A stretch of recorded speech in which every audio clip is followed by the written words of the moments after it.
G'day guys, welcome back to the channel. It's Enno here from Fantasy Take TV. Thought I'd jump on and just do a quick video about the article that's been released about some DPP possibilities. So, it's just a bit of an update. There's still about 4 weeks until the next installment at the end of round 11. So, still a little bit to go, but a few that are quite interesting. Definitely, I'd say 3 to say the least, are very, very interesting and could sort of change the way the rest of the season plays out. And then a couple others I'll just mention as we go through. Just finished watching the Nugs. Got on the old warm-up jersey with the rainbow. Got the victory. That was a pretty ugly game of basketball, I cannot lie. Probably the worst I've seen in a while from both teams. Even that first half was unwatchable. But to get away with the win, you cannot complain. Joker doing his MVP things. Just carried us. Jamal played probably the worst game of his career, but had a huge last quarter. I wouldn't say huge, but a very pivotal one. I think he had 4 assists after what was just a terrible, terrible performance. And a lot of his shots are wide open. He just couldn't hit. But no one's here to see that. We'll talk about that. We'll get to some of the changes. So look, I've got my team up. I've done a trade this week quickly. I guess I'll talk about it while it's on the screen. To get Chincotta in for Setterfield in the midfield, and then getting Fergus Green up to Jack Sinclair, so with a bit of DPP, of course. But yeah, I mean, we spoke about it a lot on the podcast. The rookies are very dire. Maybe these DPP things can a bit of a positive thing, an exciting thing that we can talk about, although you still need cash and rookies to get them in. So I've got them on the watch list, the guys I want to talk about here, and I thought I'll bring up just some stats along the way as I talk. So Jack Macrae is the first one that I want to talk about, and he's probably one that's going to miss out, but just worth mentioning at 27%, and it was kind of due to when everyone was sort of playing at the start of the year. He was a bit more forward. He's still playing quite a little bit off half forward, but Baz was out for a couple of weeks. Libba was out for this week. I'm not sure if he's missing again, but they're all sort of coming back. So maybe he's at 27%. He could sneak up to a little bit more. It might be tough, but there is still 4 games to go. And if we look at the Doggies CBAs, and mind you, this isn't really totally indicative, as we'll see with a couple of guys we're talking about, of what your forward time is. But, CBAs have kind of always been a little bit similar. Maybe a slight uptick in the weeks where sort of Baz was out and then sort of Libba. So, yeah.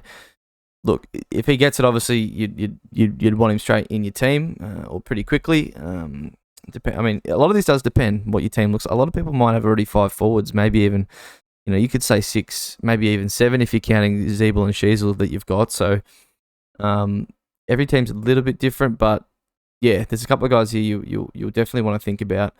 But Macrae is probably, I'd say, unlikely. Over 4 games has to get from 27 up to 35, which means sort of like an average of 8% more than, like, it's a little bit to do. But it is possible if he spends it just takes 1 game of a lot forward and it can happen.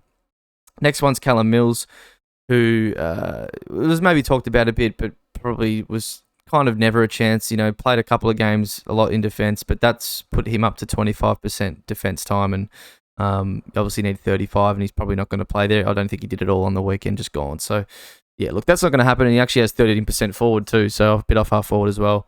But yeah, he's not going to get DPP, but it's still an option, I guess, if mid-time, ticks up a bit, that we could just think about as a cheap mid. He's someone that's done, what did he do last year, 116 or something, and only played half the year, probably predominantly mid. But it's just, there's a lot of guys here they want to chuck in. Had one decent week or biggish week in the midfield where Rowbottom ticked off, but they do love Rowbottom in there. So 47% on the weekend, didn't actually score too great. I think about an 80. There's just a lot of guys, and see Errol even has been kind of shafted a bit as of late. So Horse look, it is hard when you have a lot of players. Like Parker's a mainstay, Warner's pretty much a mainstay, and Rowbottom they like in there. It just is hard to fit them all in, and even Papley's kind of one that gets some in the past and hasn't been able to get in last week at all. So yeah, interesting week by week proposition. But we go to probably the big 3. Call it the old basketball big 3 here, and this could really, really change the season going, from round 11 and round 12 if it happens. First one's Christian Petracca, and I thought he would probably be over the threshold. You know, we didn't until we found out after round 5, round 6 that he was just missed by less than 1%. He's actually gone backwards after 2 games to 32%. So a little bit surprising when you do look at his CBAs that he somehow went back a couple of percent. With I guess really the Richmond game would have done it. It was really surprising the first instance that he was 34 point something percent forward when he had this many CBAs, but that does tell you that it's not a straight black and white as to how that's done, because that's just one stoppage out of could be 10 in between, right? So if he just attends a centre bounce, goes forward, rolls up from the forward line, that counts as a forward time per se, where you're still playing up around the ball. So then we saw 41% against North. So it is quite surprising that he has gone down a couple of percent. But 4 weeks till the next changes, they have a couple more easy games. It's sort of, I've seen the theory that maybe he does spend a lot more time in the big games, more harder matchups in the middle, gives him that grunt. Whereas if it's an easier opponent, they might throw your Harmses, your Cossies, your Sparrows in there a little bit more to just rest their guys a bit, I guess. And especially against North last week when the game was probably over pretty early. Well, it was. They can do that.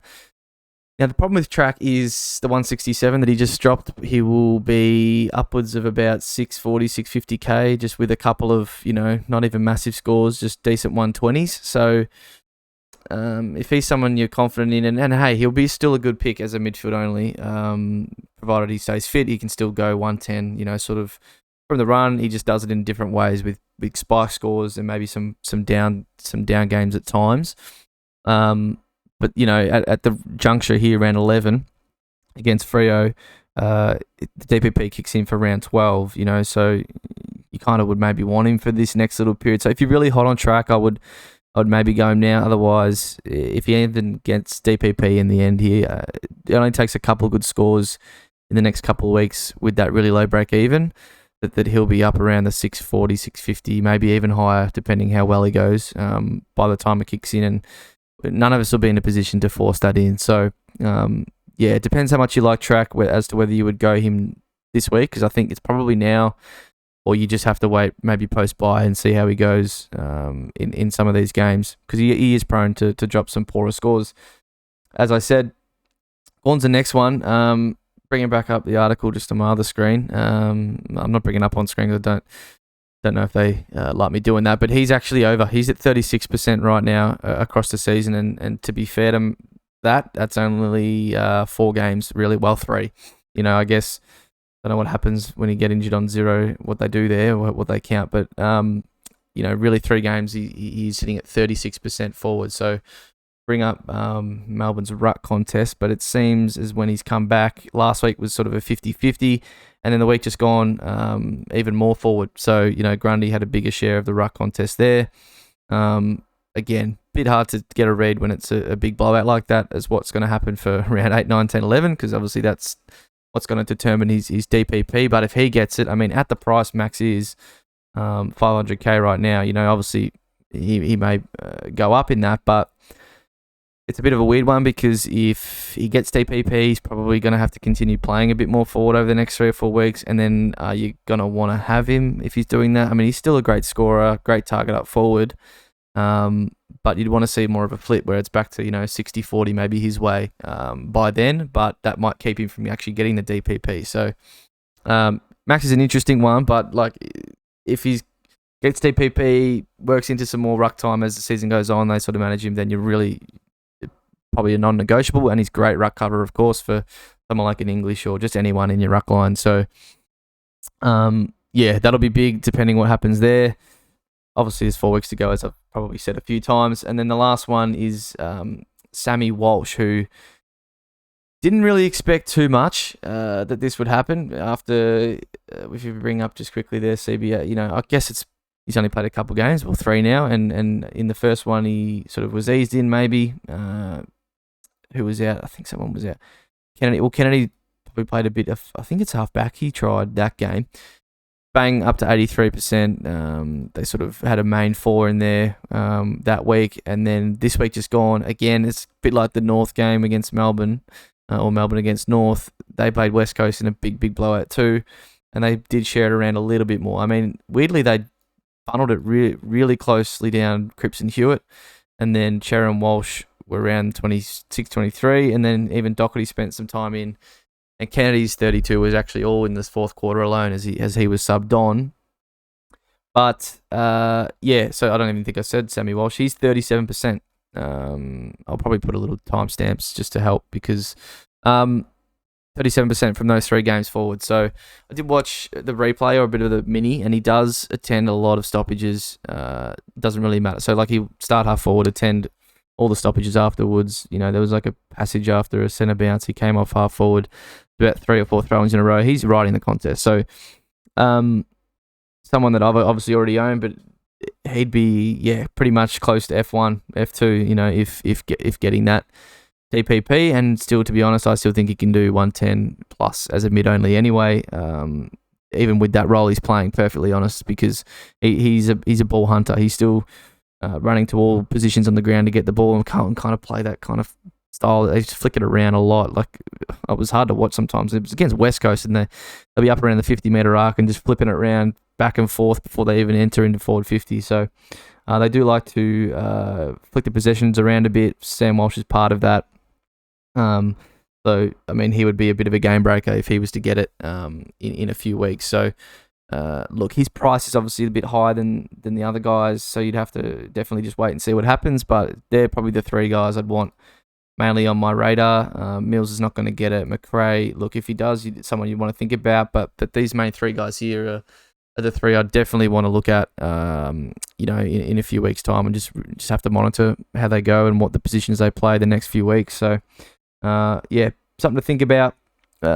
Pretty keen on Sammy Walsh hopefully getting it from my side, but we'll definitely see, or you'll see a stream from one of us. I mean, I'm pretty keen usually, but wonder if George or we'll see if George or JD jump on later in the week, because, you know, with the rookie situation, it's a bit dire at the moment. So really going to have to study those team sheets hard, see what is on the horizon, or you know, I've even considered boosting my team here to get rid of Radigalia and get him down to Sam Simpson or Angwin or someone like that. You know, maybe even Dill Williams, even though he's 197k. So just to get, you know, a playing rookie that we can see, because if we don't see any coming up this week, it's going to start to get pretty grim. So thanks for watching, guys. Just thought I'd, you know, start a bit of a conversation about those guys. You know, a bit more positive stuff. The odd DPP changes, even though it's still a month away, because, you know, something really bad going on with the cash generation this year. So anyway, thanks for watching, guys. We'll see you on the next one. Cheers. Got the mojo deals, we been tripping like, hey, pulling out the coupe at the light.